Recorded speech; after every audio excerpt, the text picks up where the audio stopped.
Саламатсыздар ма оқушылар? Бүгінгі тақырыбымыз көп мүшелерді көбейткіштерге жіктеу. Біз алдыңғы сабақта көп мүшелерді ортақ көбейткішті жақша сыртына шығару тәсілімен жіктеген болатынбыз. Келесі мысалды қарастырайық. АБ минус 5А қосылған БЦ минус 5С көп мүшесін топтау тәсілі арқылы көбейткіштерге жіктейік. Яғни біз қызыл түспен алынған бірінші және екінші қосылғышты бір топтайық, және көк түспен жазылған екінші жақшаға үшінші және төртінші қосылғыштарды бір топтайық.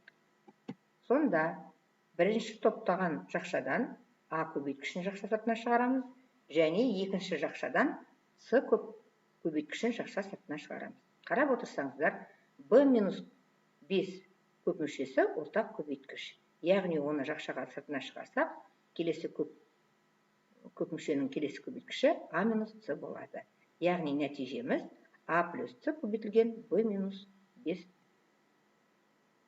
нәтижесі болады.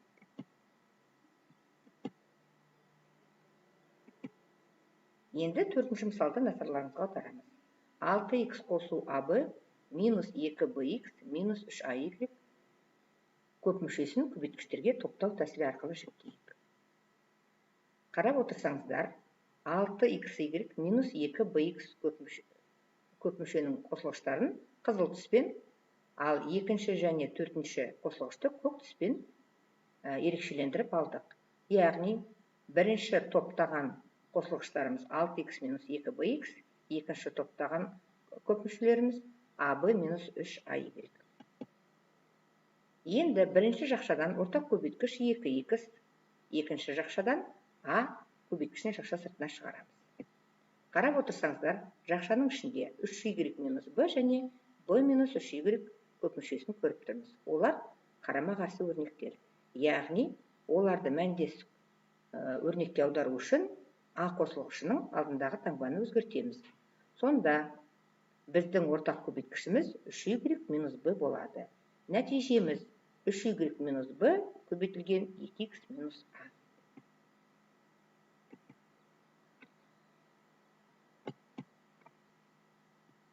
Енді осы көп мүшені басқа тәсілмен де топтауға болады. Яғни қызыл түспен бірінші және соңғы қосылғышты, көк түспен екінші және үшінші қосылғышты айрықша белгілеп алдық. Енді сол бойынша топтаймыз. Бірінші жақшадан 3y ортақ көбейткіш болады, екінші жақшадан b ортақ көбейткіш болады. Назар аударсаңыздар, 2x минус a және a минус 2x көп мүшелерін көріп тұрмыз. Олар қарама-қарсы өрнектер. Яғни b бір мүшесінің таңбасын өзгерте отырып, біз ортақ көбейткішті бірде ғып ала аламыз. Сонда 2x минус a ортақ көбейткіш болады. Екінші жақшадағы көбейткішіміз 3y минус b. Сонымен балалар, біз төртінші мысалды екі тәсілмен топтап көбейткіштерге жіктедік. Келесі мысалды назарларыңызға аударамыз. Қарап отырсаңыздар, көп мүшеде 6 қосылғыш бар. X квадрат минус 3xy қосу xz қосу 2x минус 6y қосу 2z. Мұнда 6 қосылғыш болғандықтан, оны 2-2-ден немесе 3-3-ден топтауға болады. Біз қызыл түспен алғашқы 3 қосылғышты, көк түспен соңғы 3 қосылғышты айрықшаладық. Яғни, бірінші топтаған қосылғыштардан x ортақ көбейткіш болады, екінші жақшадан 2 ортақ көбейткіш болады. Қарап отырсаңыздар, x минус 3y қосу z өрнегі ортақ көбейткіш. Яғни, екінші көбейткішіміз x қосу 2 өрнегі болады. Енді осы мысалды екінші тәсілмен топтап көбейткіштерге жіктейік. Яғни, 6 қосылғышты 2-2-ден топтайық. Қарап отырсаңыздар, қызыл түспен x квадрат минус плюс 2x-ді бір топтайық.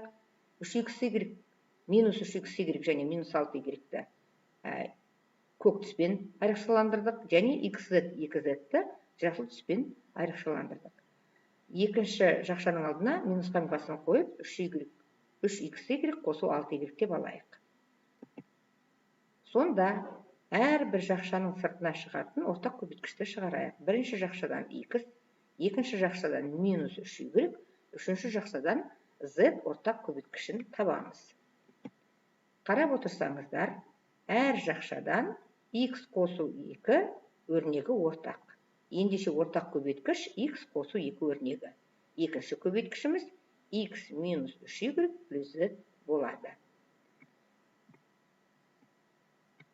Енді балалар, бүгінгі тақырыпты қорытындылай отырып, біз көп мүшелерді топтау тәсілі арқылы жіктеуді үйрендік. Келесі сұрақтарға жауап бере отырып, сабағымызды қорытындылаймыз. Нені білдім және нені үйрендім? Нені түсінбей қалдым? Мақсатқа жету үшін не істеу қажет?